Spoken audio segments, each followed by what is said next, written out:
السلام علیکم۔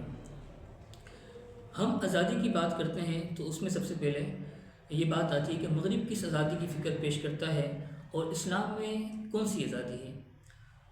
اسلام دین فطرت ہے، ہم سب یہ کہتے ہیں، اور فطرت میں انسان غلام نہیں ہوتا، تو اسلام نے انسان کے آزاد ہونے کے حق کی رعایت رکھی ہے اور اس حق کا گلا نہیں دبایا ہے۔ اسلام کا پورا نظام حیات اس بات پر مبنی ہے کہ کہیں بھی جو فطرت سلیمہ کا قانون ہے وہ اسلام کے ساتھ اور مذہب کے ساتھ نہیں ٹکرائے۔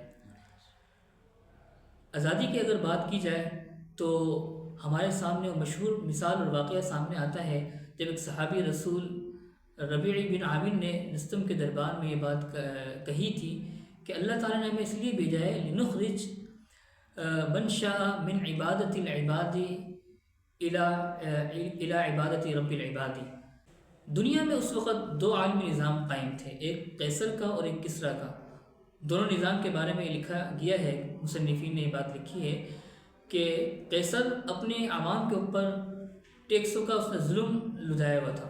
اسی طرح سے ایران کی بات کی جائے، کسریٰ کی بات کی جائے، دوسری سپر پاور تھی، تو وہاں پر انسانوں کی جو بنیادی ضرورتیں ہیں، مثال کے طور پر کمانا، حق ملکیت انسان کی اپنی نہیں ہوتی تھی۔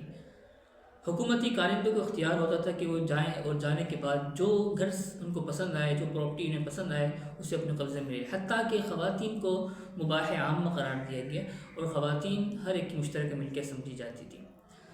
اور اسی طرح غلامی کا جو نظام تھا وہ پوری دنیا میں رائج تھا۔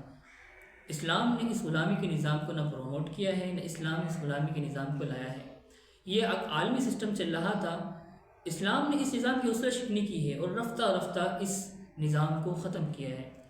لیکن چونکہ صورتحال ایسی تھی کہ جنگ چلتی تھی اور جنگ میں دونوں طرف سے غلام بنائے جاتے تھے، اس لیے یک لخت اس حکم کو ختم نہیں کیا گیا، لیکن ترغیب دی گئی کفارات میں اور دیگر مواقع پر کہ غلاموں کو آزاد کروایا جائے۔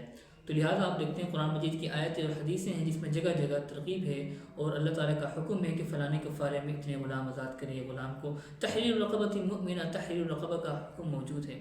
صحابہ کرام کی مثال اور تابعین کی مثال سامنے ہے کہ وہ غلاموں کو آزاد کیا کرتے تھے، اس کی ترغیب دیا کرتے تھے اور اس کو حدیث میں بہت بڑی نیکی شمار کیا گیا ہے۔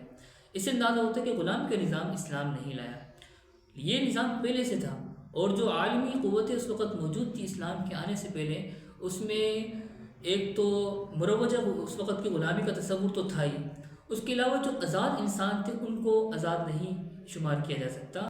ایک اور واقعہ حضرت عمر رضی اللہ تعالیٰ عنہ کی ایک حدیث ہے، حضرت عمر رضی اللہ تعالیٰ عنہ نے فرمایا کہ اپنے گورنر سے کہا کہ غلاموں کے متعلق کہ ان کی ماؤں نے ان کو آزاد جنا ہے، تم نے ان کو کب سے غلام بنا لیا۔ گویا کہ ایک فطری حق کا اعلان کیا گیا صحابی رسول صلی اللہ علیہ وسلم کی زبان۔